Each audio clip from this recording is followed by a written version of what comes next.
What's up everyone, OJ here. Welcome back to another video. Today, I'm going to be talking about Fire Emblem 2022, the new rumored game that's supposedly coming to Nintendo Switch this year and should have some big improvements to the formula and it's into the environments, graphics, and much more. It seems like this is going to be a bigger and more in-depth game, so I wanted to kind of elaborate a bit more on what I wanted to see in it. Now, in my recent live stream, a lot of you guys were asking me, hey OJ, what do you want to see with the next Fire Emblem game? What should they improve? What do they do well? Why should I get into it? So I wanted to go over a few different things that I've heard about this, in addition to some rumors that we've also gotten as well. So for those who don't know, there's been some rumors about new Fire Emblem games coming, a remake, a new game, and also a spin-off.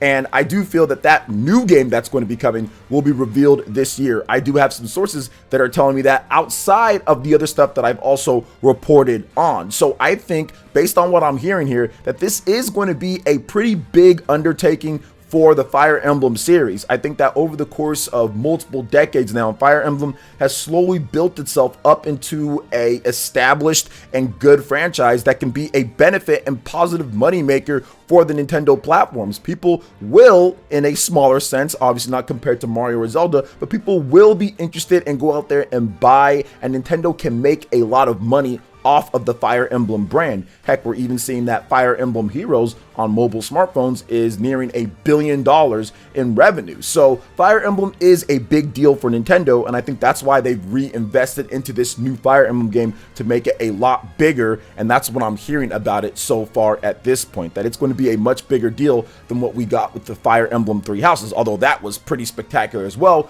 But this game is building off of the momentum and hype from that, so I think that Nintendo knows that they have to put forth a little bit better visual presentation for a game that's up to this status, 3 million units plus. It's definitely time. So let's talk about what we could see with this one here. So what does Fire Emblem do really well that this game is probably going to retain? Well, the story, the music, the sound quality, and the combat. These are the pillars of Fire Emblem games dating all the way back to the original Fire Emblem. It's always had really good story, really good music, really good sound quality, and really good combat. And that's what made it survive throughout all of these years, throughout the dark periods of not even being localized here in the West, throughout the periods of them saying, hey, look, this might be the final game if it can't sell 250,000 copies on the Nintendo 3DS. That's what they were looking for. And you know what? They went out there and did it even better, because they put everything they got into that game, Fire Emblem Awakening, and it really opened people's eyes with that system of the Nintendo 3DS that, wait a minute, Fire Emblem is a franchise that's really good, despite me ignoring it, or despite so many people ignoring it for how many years. Heck, I didn't ignore it, but despite so many people ignoring it for so many years, it is that high quality franchise. It is really good, and that was the breakout title for the Fire Emblem franchise, was Awakening, and it kind of just took off from there. But people really noticed those 4 pillars of quality that I talked about there. So I think that that's going to be retained. I'm hearing that's going to be retained. Heck, it might even be the best it's been with this new title. But there are some things to work on when it comes to Fire Emblem, what this franchise needs work on, and from what I'm hearing, it's definitely going to hit it out of the park in this range. Maybe not the greatest out there, but it's still going to be vastly improved over what we got with Fire Emblem Three Houses. Now let's talk about that. The graphical improvements, the environments, these are things that I think that Fire Emblem Three Houses obviously got a little bit exposed on with the game. Yes, it has really good character models. Those look really good when they go up close and they do all the different magic and also the cinematics and the cutscenes and all that. All of that actually looks really good, but the environments that you're in and how everything kind of flows and gels isn't quite as cohesive as everything else. Like I talked about with the story and the music and the sound quality and the combat, there's definitely a disparity between the quality gaps of that. So I think that with Fire Emblem being a major franchise for Nintendo, being a 3 million plus seller for Nintendo as well, it's time to invest a bit more. And on top of that, you have that Fire Emblem Heroes game that did $1 billion in revenue, definitely taking that and reinvesting into making sure that you have a higher quality product surrounding all of the other good stuff about the game when it comes to just visuals itself, because the quality of the game is always really good, but just the visuals itself would be really good, because it was a little bit jarring for some, and I think that it can take away some potential sales, because there are some people that just like to put games on easy and they just like to experience the story, and if it's not the greatest thing, or if it doesn't look good enough for them, they're not going to play or want the game, and that's going to be tough to get new people into Fire Emblem. So I feel that this is kind of a thing not only to satisfy the existing fans and show them, hey, this is what the loyalty gets, but also bring in new people as well. But like I stated before, the character models are really good, and those should even get better with their second iteration of the Fire Emblem games on the Nintendo Switch. Now, gameplay adjustments, these are things that are obviously a bit more subjective, and some of you guys might agree or disagree when it comes down to it, but there are some things that I'd like to see with the gameplay flow to kind of make this game a little bit different and stand out from what we've gotten before. So let's talk about this. Innovation to combat or combat flow. I think that Fire Emblem Gaiden or Fire Emblem Echoes Shadows of Valentia did a really good thing that threw a wrench into the whole Fire Emblem series, and that is dungeons that you can explore. This is something that had never really been done in a localized normal Fire Emblem game, but Fire Emblem Gaiden or Fire Emblem Echo Shadows of Valentia had that, and it was actually really cool to go through a dungeon and kind of dungeon crawl and find enemies that you can fight and have smaller battles throughout a bigger area. And it was impressive. And yes, the Nintendo 3DS was holding on for its dear life when it comes to the environments and the graphic quality. I mean, it was pretty low. I mean, people think that Pokemon Legends doesn't look good. Well, go see some of those environments from Fire Emblem Echoes Shadows of Valentia, but they tried it, and it was a massive game. I mean, it had the regular battles that you're used to with Fire Emblem. It had those dungeons or caverns or caves or whatever the heck you want to call them, and it was fun, and it was really fun. So if they can take that concept and kind of add in the normal Fire Emblem, but also input that with a variety of different areas, that could create a whole new gameplay flow and adjustments that really just make for a better experience out there and can kind of get more people into it. Because when you're trying to sell a game to more people, I mean, the environments and how they look and kind of how they animate and how things are going, that will get people's eye. If it's just looking the same as you've got before, it's going to be tougher and tougher to get new people in. So always trying something a little bit new, a little bit different with your entries, especially when you're trying to capitalize on momentum from a previous one, is very important. So I think that they can kind of borrow that from Fire Emblem Echoes Shadows of Valentia, in addition to having the traditional Fire Emblem maps and gameplay style like we've had before. So I don't think that they need to take away anything. It's more of adding something into the mix that already makes Fire Emblem great and already made another Fire Emblem game really good as well. So I think that should definitely be something on their radar. So I do feel like the bigger environments that they could have normally, so outside of what they're doing, the bigger environments but with the smaller battles can also persist not just to the dungeons or the caverns, but also to the regular gameplay styles as well. Just because sometimes you're on a map for a long time in Fire Emblem, especially if you're playing on the hard difficulty, you will be there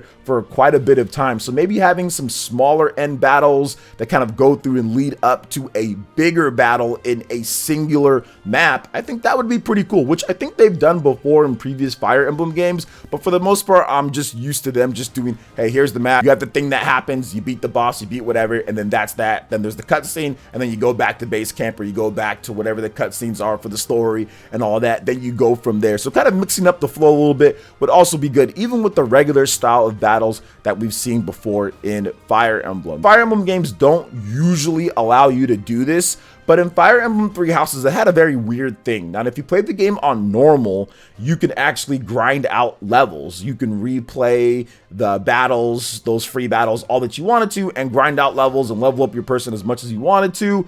But on the hard difficulty, it actually used one of your activity points. So I think that no matter what happens with this game, and I doubt they're going to have the same theme with like the calendar and all the different stuff that Three Houses, but I do think that they should have areas or ways for you to be able to level out and grind. I think that Fire Emblem games have not always had that. It's been limited, or they've been saying, no, you can't necessarily do that in previous Fire Emblem games. So I think that having a way, if you want to spend the time and effort to grind out battles and get a bit stronger here or there, I think that they should allow you to do that without it being tied behind a difficulty. Because on Three Houses, that was something that I didn't necessarily enjoy, and I have always enjoyed being able to level up. If I feel like, hey, there's a tough battle and I want to be prepared for that, I should be able to level up in order to get to that point that I want to get to. So I think that having that as a normal thing in Fire Emblem games should definitely just be a thing. Now, for those that are wondering about, hey, well, that could make the game way easier or anything, I mean, you can always introduce scaling as well. Now, last but definitely not least, I do want to talk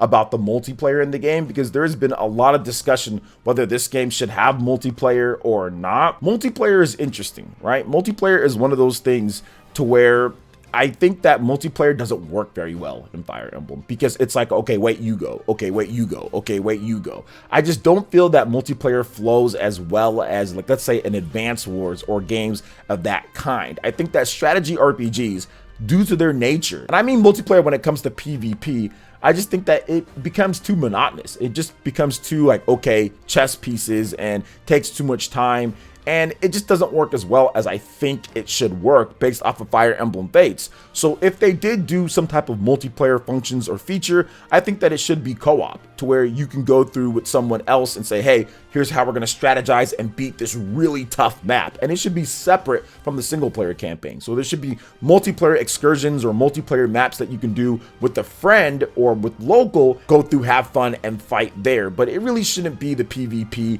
like Fire Emblem Fates. And I say that because that's time, effort, and money spent on something that most people are probably going to think isn't very good, just like Fates. Yes, there was people that played it, but that was not the lasting impression of Fire Emblem, or what people play Fates for was that PvP multiplayer. So I think that co-op would probably be a better thing to do if they're going to do multiplayer at all, or maybe even have the passive multiplayer stuff that we've seen in other games, or maybe even both of them. But I would say the passive multiplayer, to where you can like rent out other people's units and use them in your own battles, or even be able to exchange items or buy items from other people, which they did kind of have something like that with Fire Emblem Three Houses. So I think that they should continue that. But if they're going to add in some multiplayer, make it some co-op, make it some really cool dungeons that you can go through, or different maps that you can play with a friend. But what are your thoughts when it comes to Fire Emblem and what they could potentially be doing? Let me know in the comment section below. All right, and moving into the next topic here, guys, something pretty incredible happened recently that you would have never expected based off of some of the online backlash with this game. But that is Pokemon Sword and Pokemon Shield have become the series' second best-selling entry of all time.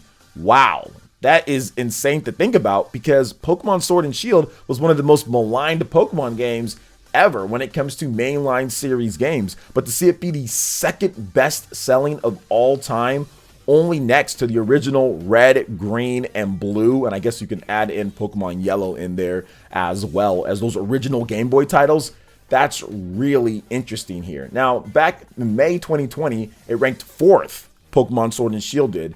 In August of last year, it had already moved up to another slot to the number 3 position. And now it's at 23.90 million units sold, which means that it has surpassed the original Pokemon Gold and Silver, which ended its run that we know of at 23.70 million units sold. Now, Nintendo also reported Pokemon Brilliant Diamond and Shining Pearl. Those sold about 14 million copies so far worldwide, which is just incredible that it jumped into the top 10 of all-time best-selling Nintendo Switch games in like a month and a half with Brilliant Diamond and Shining Pearl. So we're definitely going to have to track how well those games do over the course of time. But for right now, let's talk about Pokemon Sword and Shield compared to some of the other Pokemon games. Then we'll get into Pokemon Legends Arceus and what makes that game incredible, because the sales of that game, those are going to be coming up in the all-time bestsellers for Nintendo games as well, I think, in the next year or so. That game's special. But let's talk about this. Here is the full sales range of mainline Pokemon games, starting all the way at the bottom from Pokemon Crystal